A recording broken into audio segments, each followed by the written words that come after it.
The afternoon sun beat down mercilessly on the small cemetery outside Nevada City, California, and Olivia Dawson knelt in the dust beside her husband's grave with dirt caked beneath her fingernails and sweat dampening the dark fabric of her mourning dress. 6 months had passed since Thomas had been crushed beneath a collapsed mine shaft. 6 months since she had become a widow at 23. And still, she came here every week to tend the flowers she had planted around his marker. The wildflowers she had brought from the hills were struggling in the harsh summer heat, their petals already wilting despite her careful watering. She dug small holes with her trowel, trying to give the roots more room to breathe, more access to whatever moisture remained in the parched earth. The work kept her hands busy and her mind occupied, which was better than sitting alone in the small house she and Thomas had shared, listening to the silence that had replaced his laughter. "Those won't make it through August without more water than you can carry up here." The voice startled her so badly that she dropped her trowel. She twisted around, one hand flying to her chest, to find a tall man standing a respectful distance behind her. He wore dusty trail clothes and a wide-brimmed hat that shaded his face from the brutal sun. A bay horse stood ground-tied several yards away, its reins trailing in the dirt. "I didn't mean to frighten you, madam," the stranger said quickly, removing his hat to reveal dark hair and earnest brown eyes. "I was riding past and saw you working in this heat. Thought you might appreciate some help or at least some company." Olivia got to her feet, brushing dirt from her skirts with trembling hands. Her heart was still racing from the surprise. "I'm quite all right, thank you. I'm nearly finished here." The man glanced at the struggling flowers, then at the canvas water bag hanging from his saddle horn. "Forgive me for speaking plainly, madam, but those flowers are dying. The wrong kind for this soil and this sun. What you need are seeds that were meant for this land. California poppies, lupines, desert marigolds. They'll grow here without fighting every minute of it." She looked down at the wilting wildflowers she had transplanted with such hope, seeing now what she had refused to acknowledge. They were dying, just as her attempts to keep everything the same as it had been were slowly suffocating her. "I suppose you're right," she said quietly. "I thought if I just tried hard enough, they would survive." "Sometimes the trying isn't the problem," the man said, his voice gentle. "Sometimes we just need different seeds." He walked to his horse and reached into his saddlebag, pulling out a small cloth pouch. "I picked these up in Sacramento last month, meant to plant them at my place but never got around to it. You'd be doing me a favor by taking them off my hands." Olivia hesitated, years of propriety warring with the kindness in this stranger's eyes. "I couldn't possibly accept them without paying. No payment needed. Consider it neighborly assistance." He stepped forward and held out the pouch. "Name's Nathan Drake. I have a small ranch about 5 miles west of town. Cattle mostly, some horses." She took the pouch slowly, her fingers brushing his for just a moment. "Olivia Dawson, and this is my husband, Thomas, was my husband." The correction still felt strange on her tongue. Nathan's expression softened with understanding. "I'm sorry for your loss, Mrs. Dawson. Mining accident?" "Yes, February 15th. The whole tunnel came down." She clutched the seed pouch tightly, surprised at how easily the words came. Most people in town either avoided mentioning Thomas entirely or offered meaningless platitudes that made her want to scream. "That's a hard thing to carry," Nathan said simply. "My father died in a mining accident when I was 12, up in Montana Territory. Took them 3 days to dig out the bodies." The shared understanding passed between them without need for further words. Olivia looked down at the seeds in her hand, then back at the grave. "When should I plant these?" "Wait until fall after the heat breaks. September or October would be best." The winter rains will help them establish roots, and come spring, this whole area will be covered in color. He gestured around the cemetery. These California poppies especially, they'll spread and reseed themselves. You won't have to replant every year. That sounds nice, Olivia said, and meant it. The idea of something that could sustain itself, that didn't require constant, desperate effort just to survive, appealed to her more than she wanted to admit. Nathan settled his hat back on his head. Well, I should let you finish up here. But if you need anything, Mrs. Dawson, anything at all, my ranch isn't far. Anyone in town can point you in the right direction. Thank you, Mr. Drake, for the seeds and for your kindness. He nodded and walked back to his horse, mounting with the easy grace of someone who had spent most of his life in the saddle. Olivia watched him ride away, the seed pouch warm in her palm, and felt something stir in her chest that she couldn't quite name. Not attraction, not yet, but perhaps the first small recognition that the world still held unexpected moments of gentleness. She knelt back down beside Thomas's grave and carefully tucked the seed pouch into her apron pocket. "I'll come back in the fall," she whispered to the headstone. "I'll plant them then, just like he said." The words felt like a promise and a goodbye all at once. That night, Olivia sat at her kitchen table and spread the seeds out on a clean cloth. They were tiny things, barely larger than grains of sand, but Nathan had written their names on small paper tags tied to the pouch's drawstring. California poppies, desert lupines, Mexican gold poppies, and something called farewell to spring.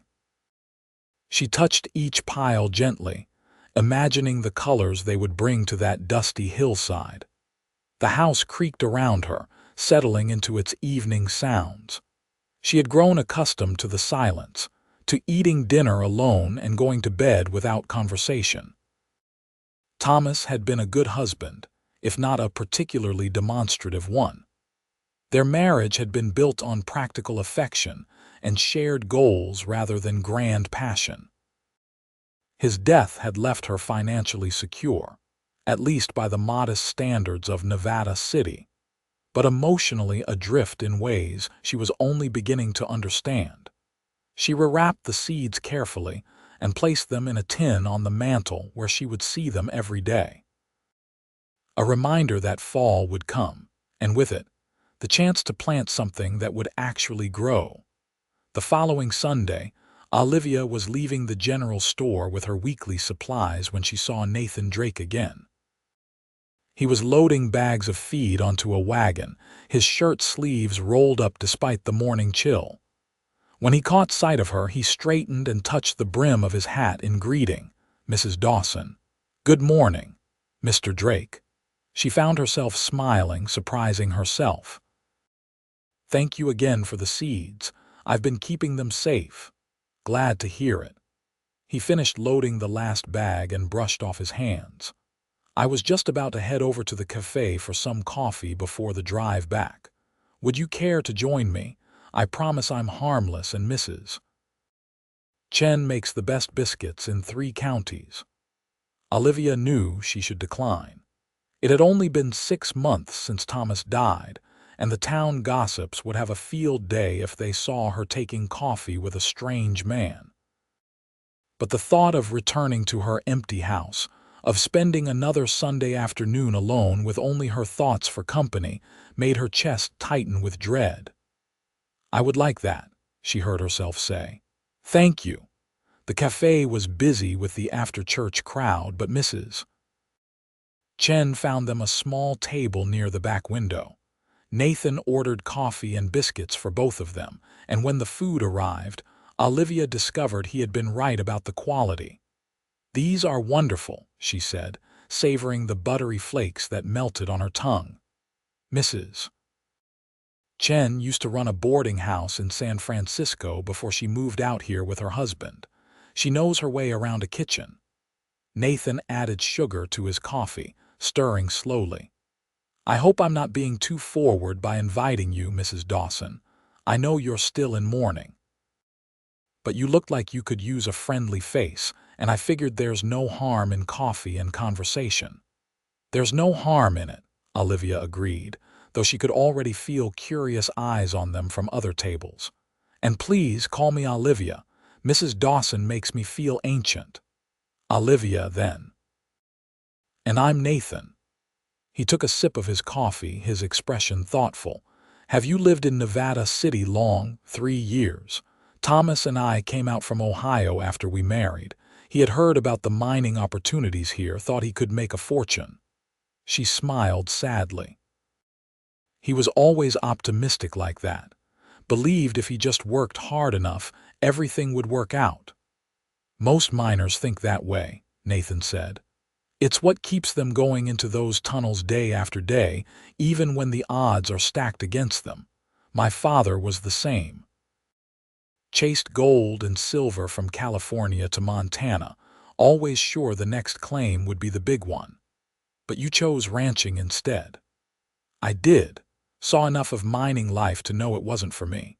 When I turned 18, I took what little money my father had saved and bought some land out here. That was 5 years ago. It's been hard work, but at least when I look around, I can see what I've built. There's something solid about raising cattle and horses, something that feels more real than chasing veins of gold that might not even exist." Olivia found herself leaning forward, genuinely interested. "Do you run the ranch by yourself?" "Mostly, though I hire help during roundup and branding. I've got about 200 head of cattle now, and I've started breeding horses. Good working stock, nothing fancy, but they're strong and smart and they sell well." He paused, looking almost embarrassed. "Sorry, I don't get to talk about the ranch much. Most people's eyes glaze over after about 30 seconds. "I'm not bored," Olivia assured him. "It's nice to hear someone talk about something they're passionate about. Thomas used to talk about mining that way before the accidents started happening, before his friends started dying."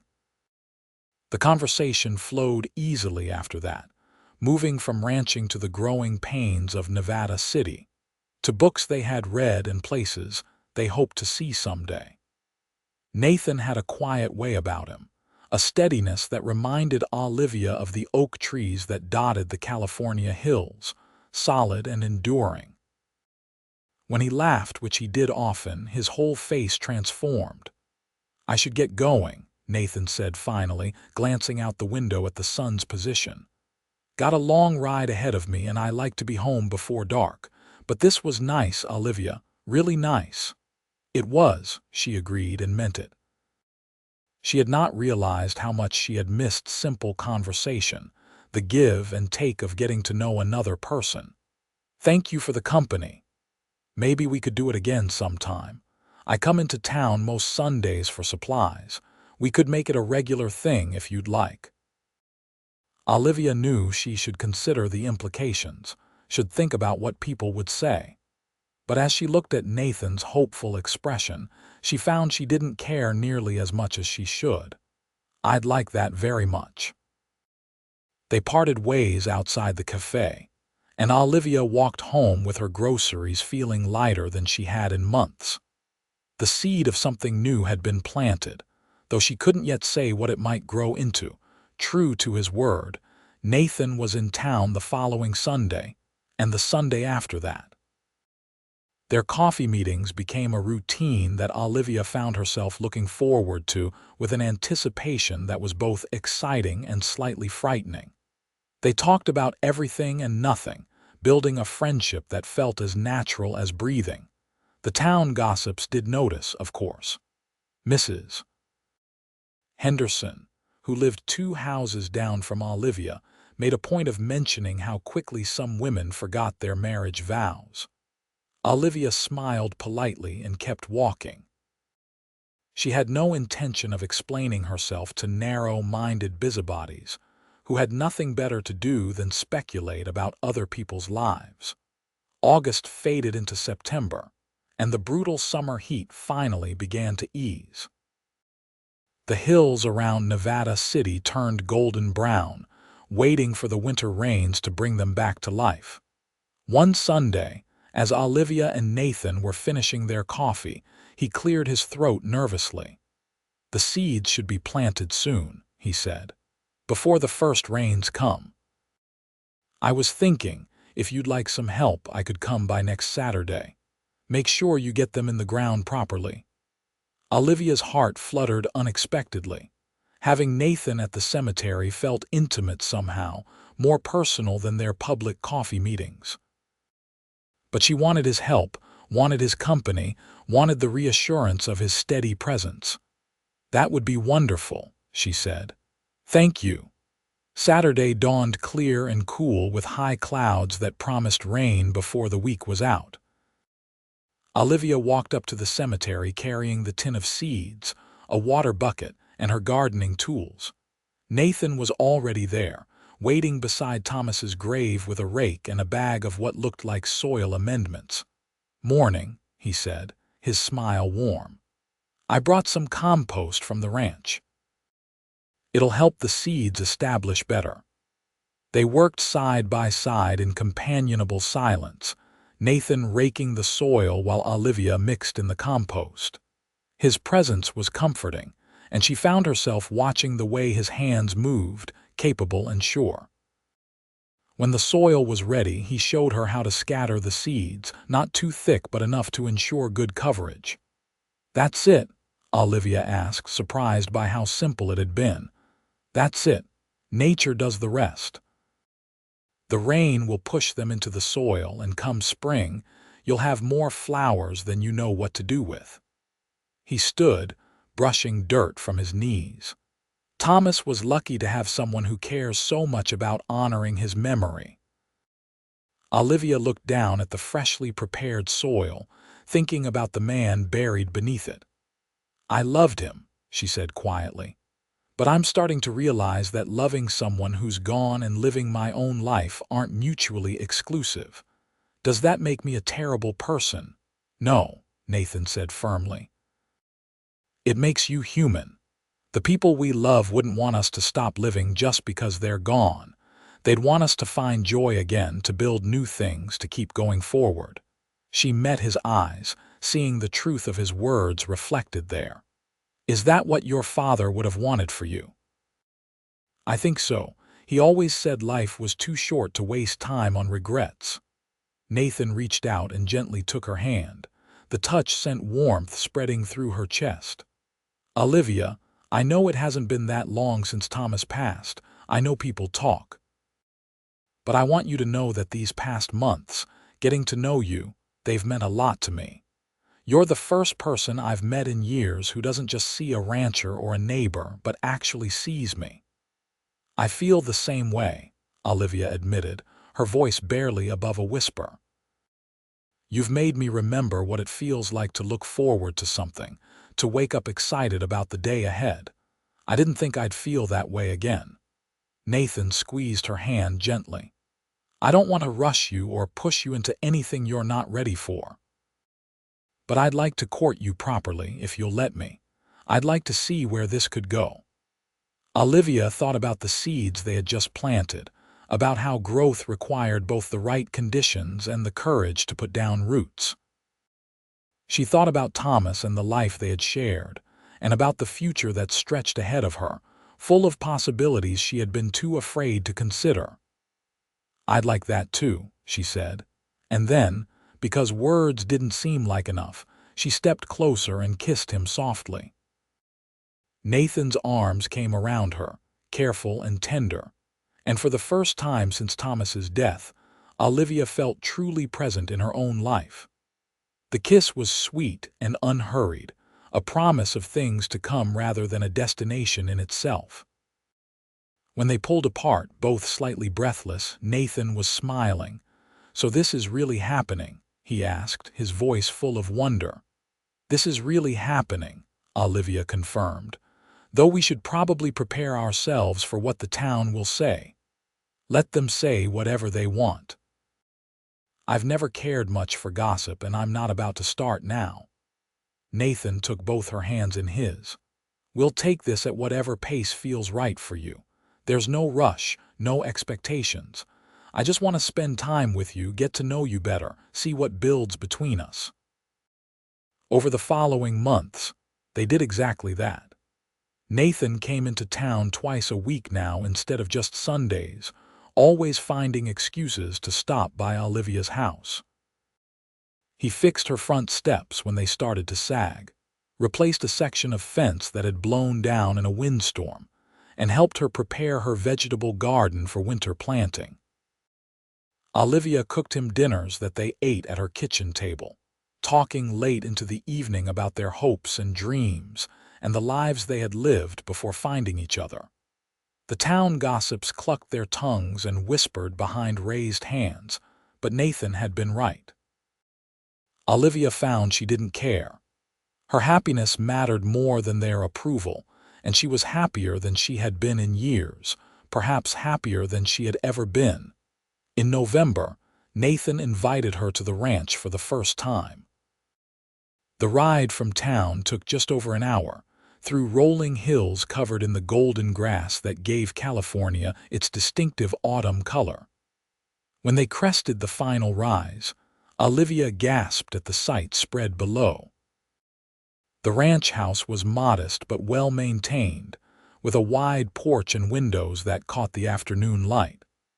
Beyond it stretched corrals and pastures where cattle grazed peacefully, and in the distance, she could see horses running free across a hillside.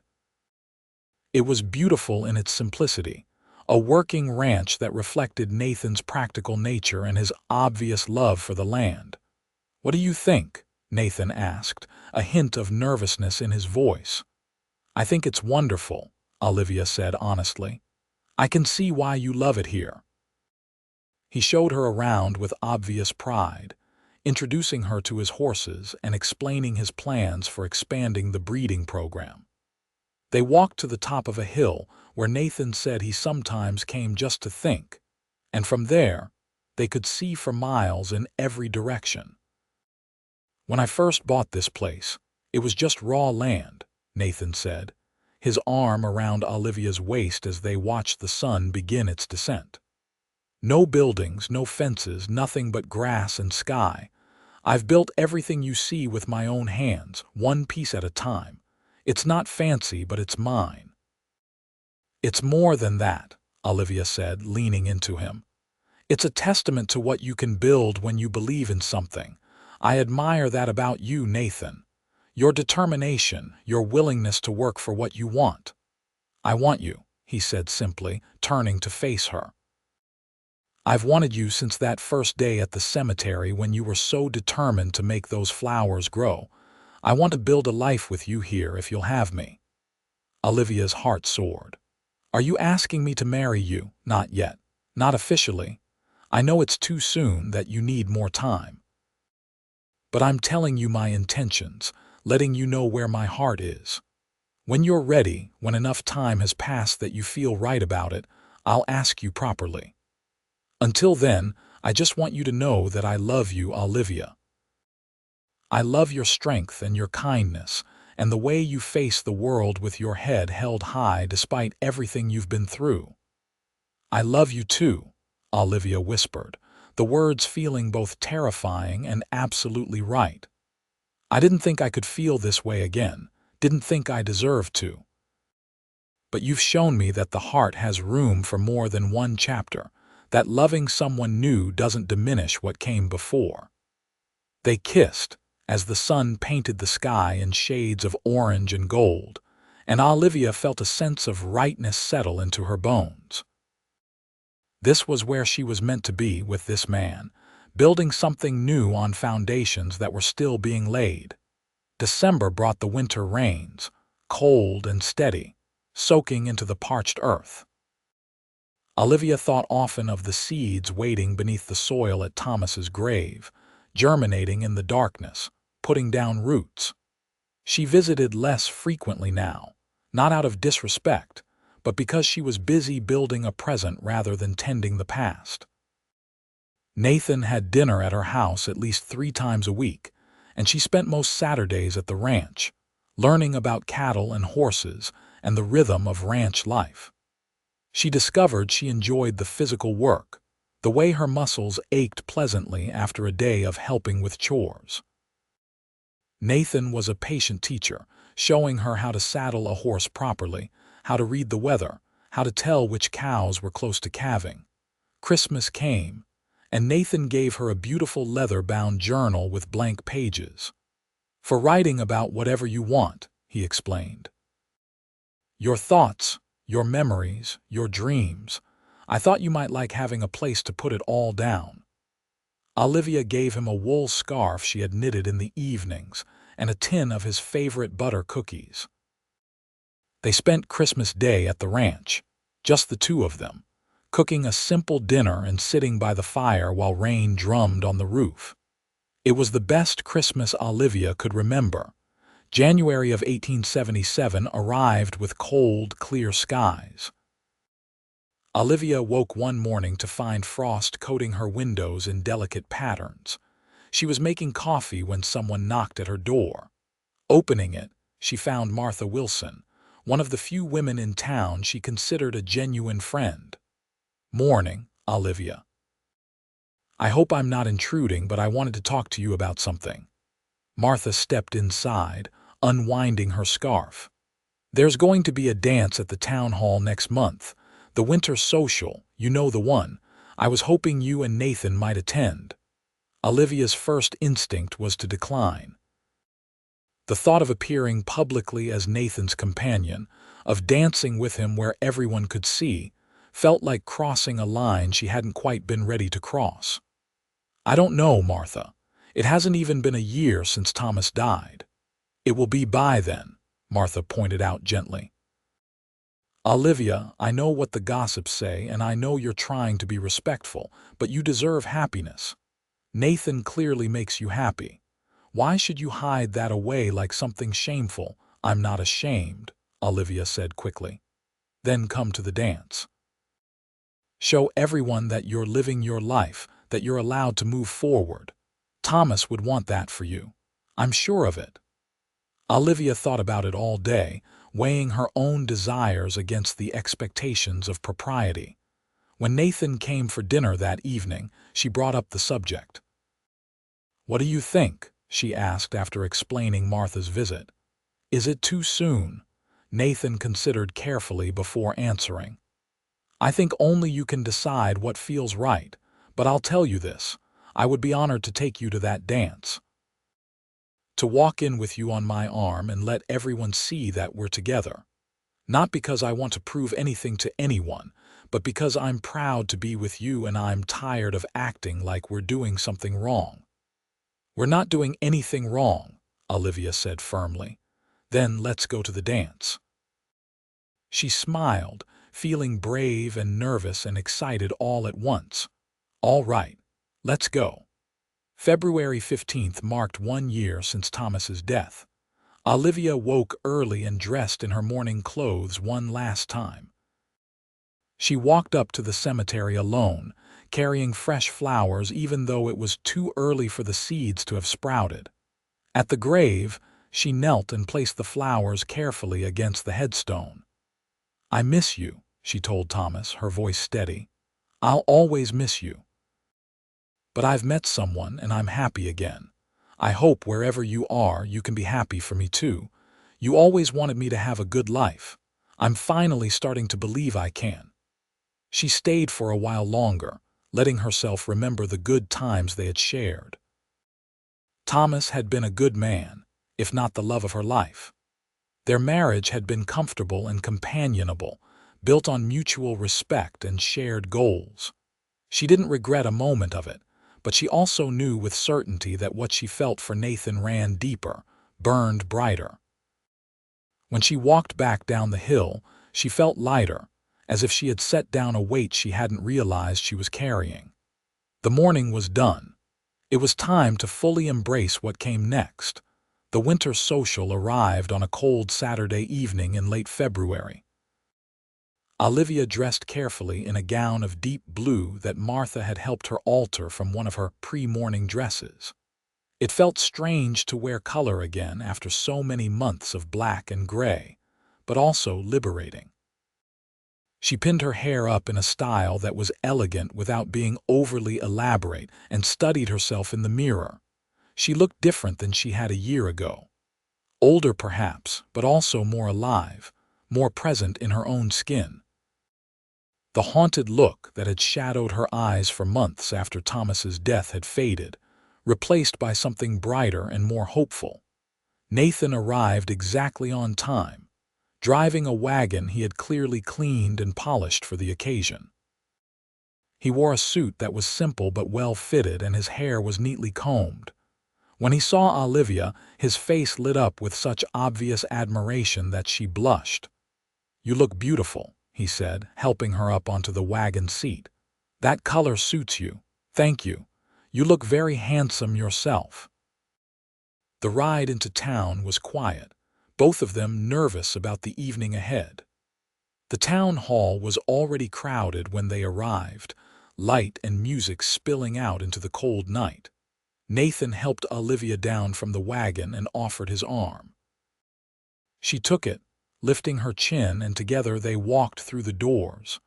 The conversations didn't stop exactly, but they did quiet noticeably as people noticed their arrival. Olivia felt the weight of dozens of eyes on them, judging, assessing, gossiping. Then Martha appeared at her elbow, smiling warmly, and the moment passed. "There you are. Come on, I saved you both seats at our table. George is already there." The evening was better than Olivia had dared hope. Yes, there were some disapproving looks from the older matrons, and yes, she heard whispered comments about decency and proper mourning periods. But there were also friends who welcomed them warmly, who treated their relationship as the natural thing it was.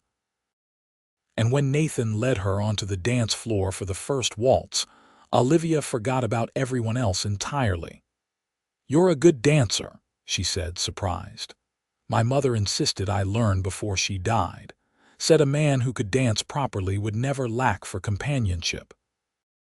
Nathan spun her gently, his hand firm on her waist. "I'm glad she did. I've been looking forward to this all week." They danced 3 more times that night, and Olivia felt like she was floating. In Nathan's arms, moving to the music, she felt young and cherished and hopeful about the future. When they finally left near midnight, her feet were sore but her heart was full. "Thank you for tonight," she said as Nathan drove her home. "For being patient with me, for not pushing, for just being exactly who you are. Thank you for taking a chance on a rancher who spends most of his time talking to cows," Nathan said with a laugh.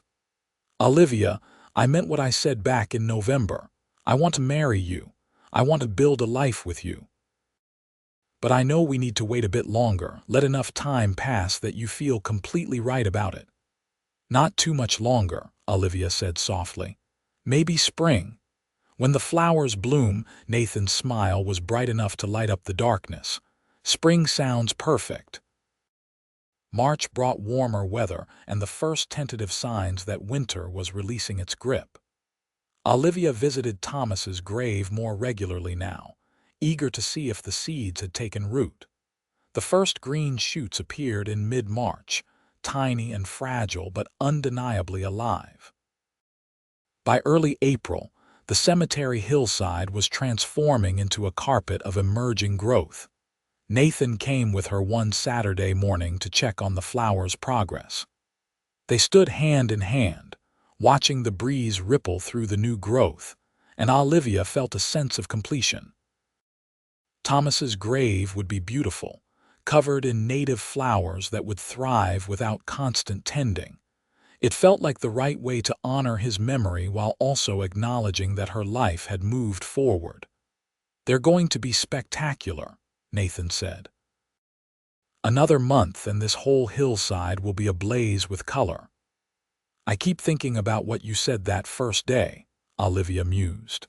"About needing the right seeds for the soil. I was trying so hard to make the wrong things grow, to keep everything exactly as it had been. These flowers don't fight the land, they work with it. Just like us," Nathan said. We're not trying to be something we're not or to replace what came before. We're just growing something new in soil that's ready for it." Olivia turned to face him fully. "Ask me." Nathan's eyes widened. "Now. Right now. Right here. It feels right." He took both her hands in his expression suddenly serious. "Olivia Dawson, I love you more than I thought it was possible to love someone. You've brought joy and purpose and meaning into my life. Will you marry me? Will you come live at the ranch and help me build something beautiful together?" "Yes," Olivia said, tears streaming down her face. "Yes, absolutely yes." Nathan pulled a ring from his pocket, clearly having carried it with him for weeks waiting for the right moment. It was simple and lovely, a gold band with a small sapphire that caught the morning light. He slid it onto her finger, and it fit perfectly. They were married on the first Saturday in May, in a simple ceremony at the small church in Nevada City. Martha stood up as Olivia's witness, and George Wilson stood for Nathan. The minister who had conducted Thomas's funeral service performed the ceremony, speaking briefly about new beginnings and the capacity of the human heart to heal and grow. Olivia wore a cream-colored dress with yellow flowers embroidered along the hem, a celebration of spring and new life. Nathan wore his Sunday best, his eyes never leaving her face throughout the ceremony. When the minister pronounced them husband and wife, Nathan kissed her with such tender joy that Olivia felt her heart might burst. The reception was held at Martha and George's house, a casual gathering of the friends who had supported them through the gossip and judgment. Mrs. Chen provided the food, including those butter biscuits that had started so many Sunday morning conversations. There was music and laughter and toasts to health and happiness. As the sun began to set, Nathan and Olivia left for the ranch in the wagon, now laden with Olivia's belongings. She was moving into Nathan's house, leaving behind the small home she had shared with Thomas. It felt symbolic and right, a clean break between the past and the future. The ranch looked different in the golden evening light, more beautiful than Olivia remembered. Nathan carried her over the threshold, both of them laughing at the absurdity and rightness of the old tradition. Inside, he had clearly been preparing for her arrival. Fresh flowers sat on the table, the floors were swept clean, and the bed was made with new quilts. "Welcome home, Mrs. Drake," Nathan said, setting her down gently. "Home," Olivia repeated, testing the word. It felt good, felt true. "I like the sound of that." Their wedding night was tender and unhurried, two people learning each other's rhythms, building intimacy through touch and whispered words. Olivia had been married before, but this felt entirely new, a discovery rather than a recollection. Nathan was gentle and attentive, making sure she felt cherished and desired. When they finally fell asleep tangled together, Olivia felt more at peace than she had in years. The following morning, she woke to find Nathan already up and making coffee. The smell drew her from bed and she joined him in the kitchen, still wearing her nightgown, her hair loose around her shoulders. "Morning, wife," Nathan said, pulling her into his arms. "Sleep well."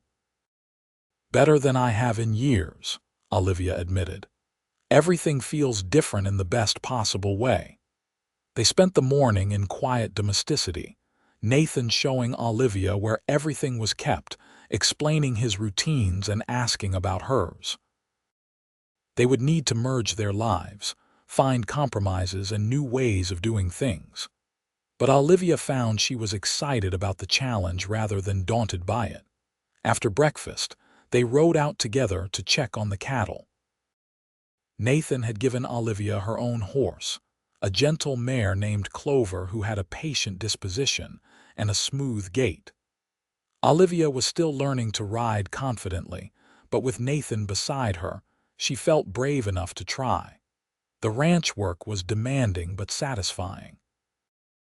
Olivia learned to help with feeding, to check fences for damage, to recognize signs of illness in the cattle.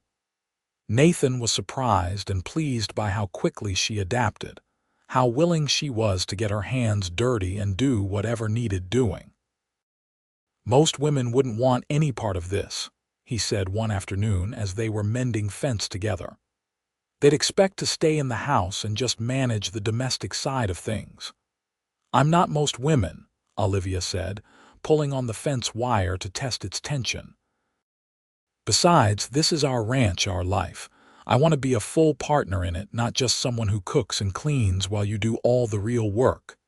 Nathan kissed her, his hands cupping her face. "Have I mentioned lately that I love you? Not in the last hour," Olivia teased. "You're falling behind."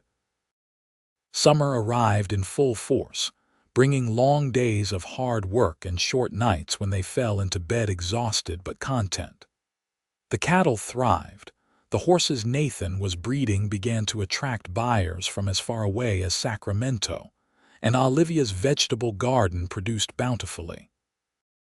They fell into rhythms together, learning to anticipate each other's needs, building a partnership that was stronger for the challenges they faced together. In late July, Olivia realized her monthly courses were late. She waited another week to be sure before saying anything to Nathan, barely able to contain her excitement. When she finally told him one evening after dinner, his reaction was everything she could have hoped for. "A baby," he said, his voice full of wonder. "We're going to have a baby.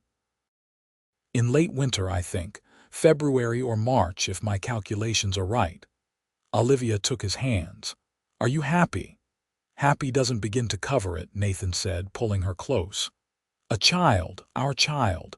Olivia, you've given me so much already, and now this. I'm the luckiest man alive."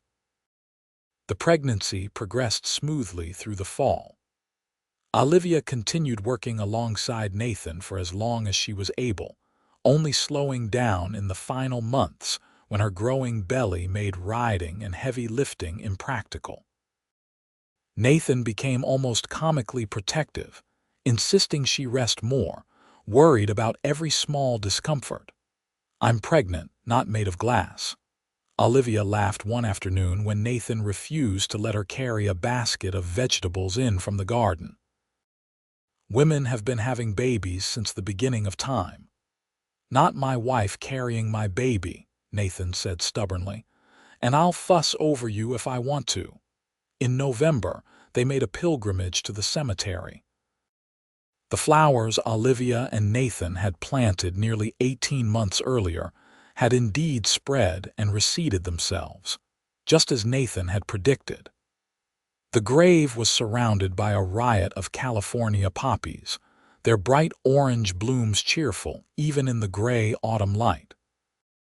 "Thomas, I wanted you to know that I'm happy," Olivia said softly, one hand resting on her swollen belly.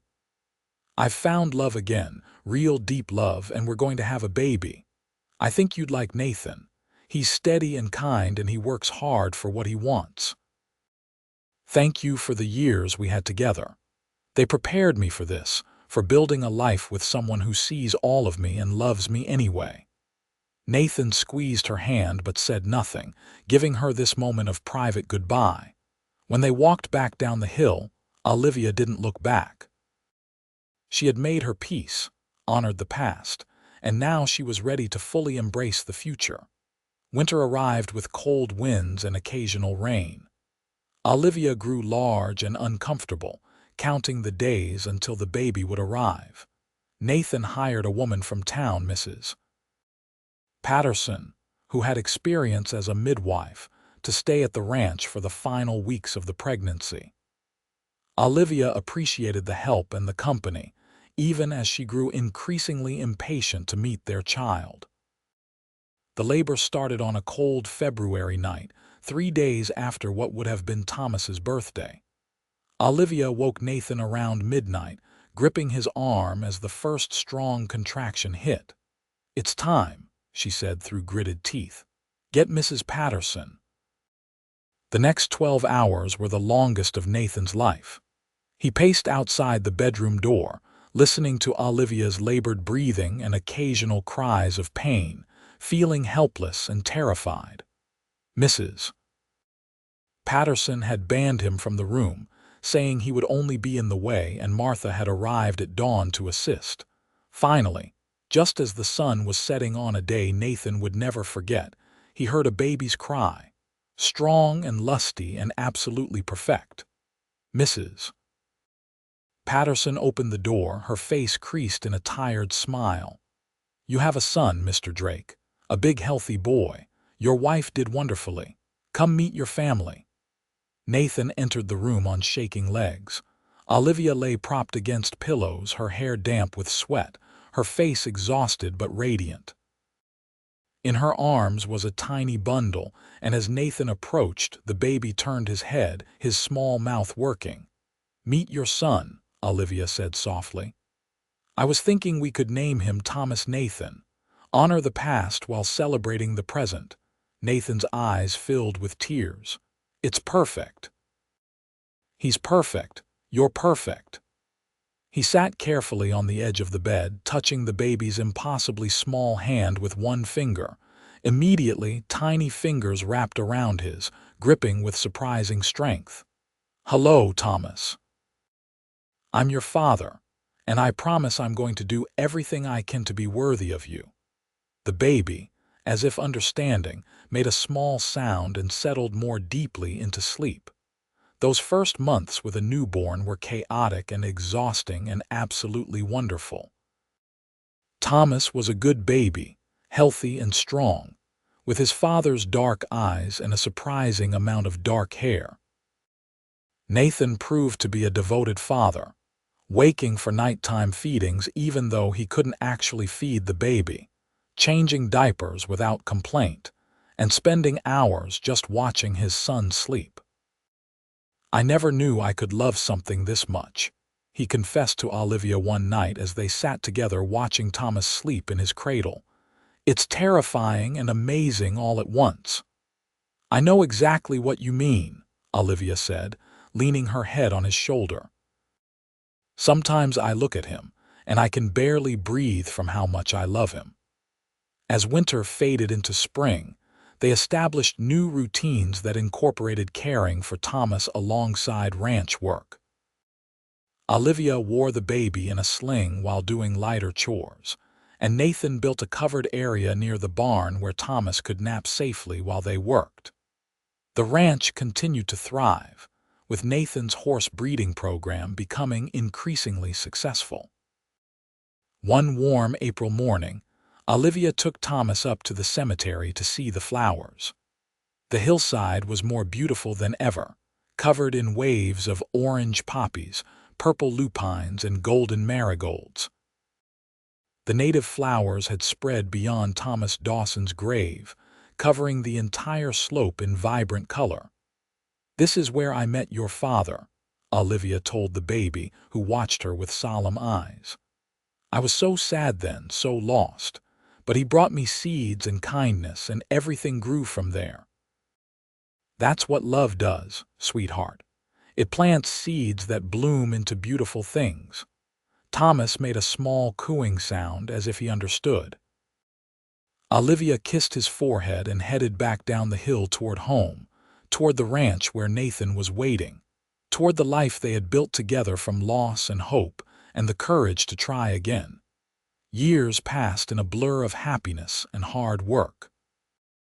Thomas grew into a sturdy, curious toddler who followed his father everywhere, determined to help with ranch chores even when his help mostly created more work.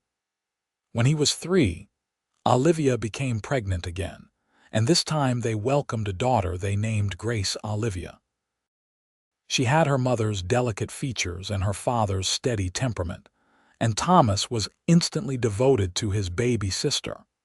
The ranch expanded as Nathan's reputation for quality horses grew. They bought adjacent land, increasing their grazing territory, and built a proper barn for the breeding operation. Olivia managed the financial side of things, keeping meticulous records and handling negotiations with buyers. Together, They built something substantial, a working ranch that provided well for their family and employed several cowboys during busy seasons. When Thomas was 7 and Grace was 4, Olivia discovered she was pregnant once more. This pregnancy was harder than the previous two, and the birth was difficult, leaving Olivia weak and exhausted. But when Mrs. Patterson placed their second daughter in her arms, a tiny girl they named Clara Rose, Olivia felt her heart expand once more. "I think we're done now," she told Nathan later when she had recovered enough to joke about it. 3 is a good number, a perfect number." "Agreed," Nathan said fervently. "I was terrified during that delivery. I can't go through that again." Life on the ranch was busy but fulfilling. The children grew healthy and strong, learning to ride almost before they could walk, helping with chores as soon as they were able. Thomas showed an aptitude for working with horses that matched his father's, while Grace had an unexpected gift for understanding cattle behavior. Clara was still too young to show particular talents, but she was fearless and determined, traits that would serve her well in ranch life. Every spring, the family made a trip to the cemetery to see the flowers. It had become a tradition, a way of honoring the past while celebrating the present. Thomas and Grace would run through the field of blooms, laughing and making flower crowns, while Nathan and Olivia stood hand in hand, remembering how it all began. "Do you ever regret it?" Nathan asked one spring afternoon when Thomas was 11. "Remarrying so quickly, dealing with all the gossip." "Never," Olivia said firmly. "Not even for a moment. You gave me back my life, Nathan. You showed me that the heart can heal and grow and love again. Everything good in my life now came from that day you brought me seeds." "Best decision I ever made," Nathan said, kissing her temple. Riding up to that cemetery, taking a chance on talking to a beautiful widow who was determined to grow flowers in impossible soil. They watched their children play among the blooms, Thomas carefully making flower crowns for his sisters, Grace gathering seeds in her pockets to plant at home, Clara toddling through the flowers with her arms spread wide. This was the life they had built, rooted in loss but blooming with love. As the children grew older, they learned the story of how their parents met, of the flowers and the seeds and the beginning of a love that had transformed both Nathan and Olivia's lives. Young Thomas was particularly fascinated by the story of his namesake, asking questions about the man whose grave his parents had tended together. "Was he a good man?" Thomas asked one evening at dinner. "He was," Olivia said honestly. "He worked hard and he tried to do right by people. But sometimes good isn't enough, and sometimes we lose people before we're ready. What matters is what we do after, how we choose to keep living and loving and building." "And Dad brought you seeds," Grace added, having heard the story many times, "which was very romantic." "It was," Olivia agreed, smiling at Nathan across the table. "Though I didn't know it at the time, I thought he was just a kind stranger trying to help." "I was a kind stranger trying to help," Nathan protested. "The falling in love part was unintentional, happy but unintentional." The children giggled, and the conversation moved on to other topics. But Olivia found herself thinking about those early days, about the grief and fear she had carried, and how Nathan's steady presence had helped her set them down. She had been so lost, so certain she would never feel whole again. But love had found her anyway, in a cemetery on a hot summer day, carried by a cowboy with a pouch of wildflower seeds. Time continued its relentless forward march. Thomas grew into a capable young man who worked alongside his father, learning everything about ranch management and horse breeding. At 19, he started courting Sarah Mitchell, the daughter of a neighboring rancher, and Nathan and Olivia smiled at each other, remembering their own courtship. Grace developed a passion for education, and at 16, announced her intention to become a teacher. It was unusual for a girl to have such ambitions, but Nathan and Olivia supported her completely, hiring a tutor to prepare her for the teaching examination. Clara, at 13, showed signs of inheriting her father's business acumen, always looking for ways to improve ranch efficiency or increase profits. The ranch had grown into one of the most successful operations in Nevada County. Nathan's horses were sought after throughout California, and Olivia's careful management had ensured they were financially comfortable.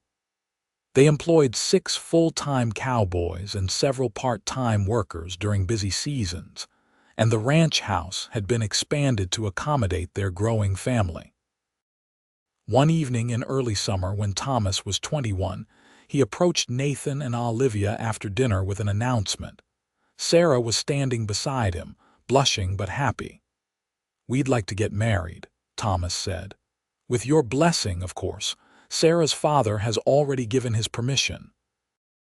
Nathan and Olivia exchanged glances, a full conversation passing between them in that look. Their son, their firstborn, was ready to start his own family. "You have our blessing and our joy," Nathan said, standing to embrace his son. "Welcome to the family, Sarah, officially anyway. You've been practically part of it for years." The wedding was held in September, a beautiful ceremony followed by a celebration that brought together friends and neighbors from all over the county. As Nathan led Olivia onto the dance floor for the first dance reserved for parents, she felt tears prick her eyes. "Our baby is married," she whispered. "And we're not young anymore," Nathan replied, though his eyes were twinkling. "When did we become the old generation?" "When we weren't paying attention," Olivia said, laughing. "But I wouldn't change a moment of it, not a single moment." Grace left for San Francisco the following year to attend normal school and earn her teaching credentials. It was hard to see her go, but Olivia was proud of her daughter's determination to forge her own path. Clara took over more responsibilities on the ranch, proving herself more than capable of handling complex tasks.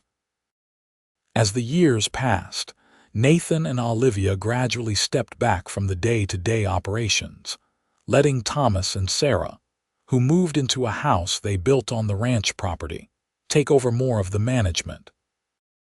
Grace returned after 2 years with her teaching certificate and began teaching at the Nevada City School, while Clara showed no signs of wanting to marry, declaring she was perfectly happy managing the financial side of the ranch. Nathan's hair turned gray, then white, and Olivia found silver threads in her own dark hair. They moved more slowly, their joints stiff on cold mornings, but their love remained as strong as ever. Every morning, they had coffee together on the porch, watching the sun rise over their land. And every evening they walked together before dinner, hand in hand, reviewing the day and making plans for tomorrow. Thomas and Sarah gave them 3 grandchildren, 2 boys and a girl, who ran wild on the ranch just as their father had done.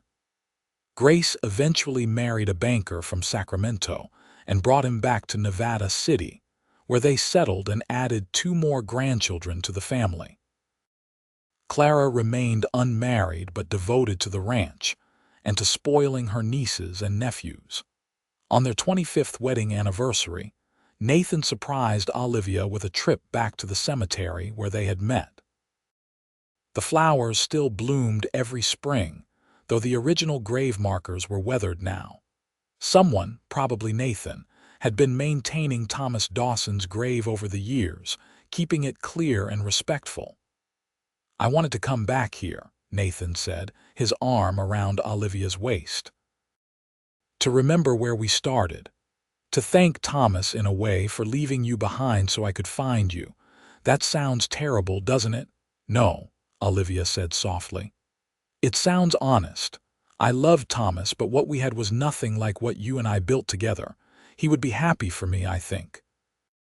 Happy that I found real joy."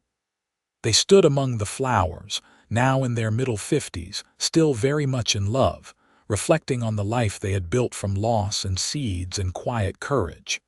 Their children were grown, thriving, building their own lives. The ranch was successful beyond what Nathan had dreamed when he first bought the raw land, and through it all, they had each other. "You remember what you told me that first day?" Olivia asked. "About needing the right seeds for the soil." "I do," Nathan said. "I was talking about flowers, but I was really talking about us. About finding the right person at the right time, when we were both ready to grow something new." "We grew something beautiful," Olivia said, gesturing to encompass not just the flowers but everything they had built together. "Something that will outlast us, that will keep blooming long after we're gone." As they walked back down the hill toward home, Olivia thought about all the versions of herself she had been. The young bride who came west full of hope. The widow planting flowers on a grave. The woman who fell in love again. The wife, mother, grandmother, rancher, partner. Each version had been necessary, each had taught her something essential about resilience and love, and the courage to keep growing even when it seemed impossible. The ranch came into view, building solid against the evening sky, and Olivia felt a wave of profound gratitude. For the life she had lived, the love she had found, the family they had created. It had all started with seeds and a cowboy brave enough to approach a grieving widow. Such a small thing, really, but it had changed everything. Years continued to pass in the gentle rhythm of ranch life. Nathan and Olivia grew older gracefully, their steps slower but their love as steadfast as the mountains that ringed their valley. They spent their days surrounded by children and grandchildren, watching new generations learn the lessons they had learned, make their own mistakes, find their own joy. When Nathan was 68, he had a mild heart episode that frightened everyone. Dr. Morrison, who had replaced the old town doctor, prescribed rest and lighter duties. Nathan grumbled about being treated like an invalid, but he complied, and within a few months was feeling much stronger, though he was careful not to overtax himself.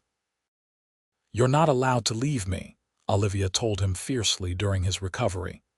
"We made a deal when we married, together until the end, and I'm not ready for the end yet." "Neither am I," Nathan assured her, taking her hand. "I've got too much to live for. Grandchildren to spoil, horses to breed, and every morning waking up next to you. I'm not going anywhere if I can help it." He kept his word.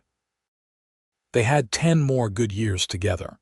Years of watching grandchildren grow, of seeing the ranch continue to prosper under Thomas and Clara's management, of sitting on the porch in comfortable silence, as the sun set over land they had worked and loved. Grace's children came to visit every summer, and the house was often full of laughter and chaos and life. When Nathan finally passed, it was peacefully in his sleep, 2 weeks after his 78th birthday. Olivia woke to find him gone, his hand still clasped in hers, a slight smile on his face as if he had died dreaming of something pleasant. The grief was profound but different from what she had felt when Thomas died. This was the grief of a life fully lived and shared, of knowing she had been blessed with far more years of love than most people ever received. The funeral brought people from all over California. Nathan had been respected and loved, known for his integrity and kindness, and the quality of his character as much as for his horsemanship. Olivia stood straight and dry-eyed through the service, surrounded by her children and grandchildren, accepting condolences with grace. They buried Nathan on the ranch, on the hilltop where he had first told Olivia he loved her, where they had stood so many times watching the sun set over their land. The whole family was there, 3 generations united in grief and love.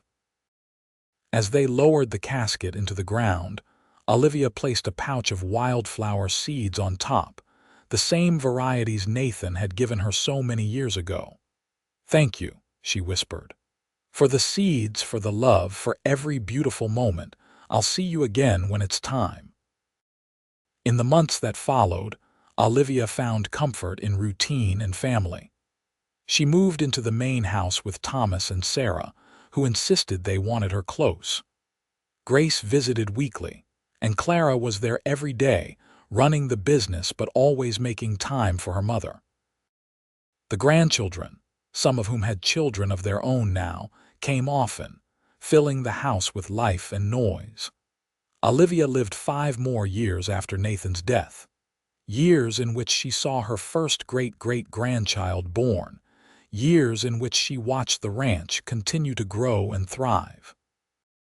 She spent her mornings in the garden, her afternoons in the rocking chair on the porch, and her evenings surrounded by family.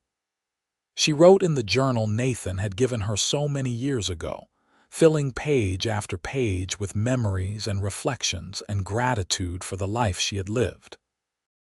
Every spring, when the wildflowers bloomed, the whole family made a pilgrimage to the cemetery to see the flowers around Thomas Dawson's grave, and then up to Nathan's hilltop, where poppies and lupines now grew thick. It was a tradition the grandchildren carried on, a way of honoring the love story that had started their family.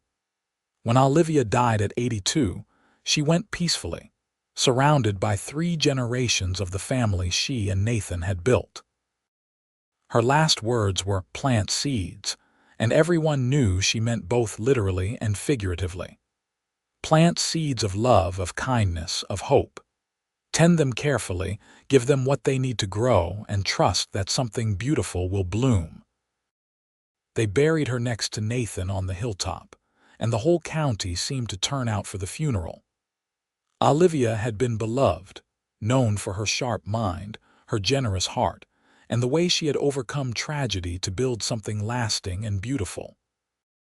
In her eulogy, Grace spoke of her mother's courage, her resilience, her capacity to love deeply not once but twice in a lifetime. "My mother taught us that endings and beginnings aren't always separate things," Grace said, her voice strong despite her tears. "That sometimes the worst thing that happens prepares the soil for the best thing. She met my father because she was mourning her first husband. She found love because she had the courage to keep living after loss. And she built this family, this ranch, this legacy because she believed that even broken things can grow again if you give them the right seeds." As the family walked back down the hill after the burial, the grandchildren gathered wildflowers to press in books, wanting to keep a piece of that day, that place, that story. The ranch stretched out below, solid and thriving, a testament to what 2 people could build when they found each other at exactly the right moment. Thomas Drake, the son, now 70 years old himself, paused at the top of the hill and looked back at his parents' graves. The wildflowers were already growing thick around the fresh earth, poppies and lupines mixing with the grass. By next spring, the whole hilltop would be covered in blooms. "Thank you," he said quietly, speaking to both the man he was named for and the parents who had raised him. "For everything. For the seeds you planted that grew into all of this." His own children and grandchildren were waiting below, the next generation ready to carry forward the lessons of love and resilience and courage that Olivia and Nathan had taught. The ranch would continue, the family would thrive, and every spring the wildflowers would bloom, a reminder that the right seeds planted in ready soil can grow into something more beautiful than anyone could have imagined. The story that began with a widow planting flowers and a cowboy bringing seeds had grown into a legacy that would endure for generations. Love had triumphed over loss, hope had overcome grief, and from the smallest gesture of kindness, a whole world had bloomed. It was a good ending, the best kind, where the love story didn't end with the final kiss but continued growing and spreading like wildflowers across a California hillside. bright and beautiful and endlessly renewing.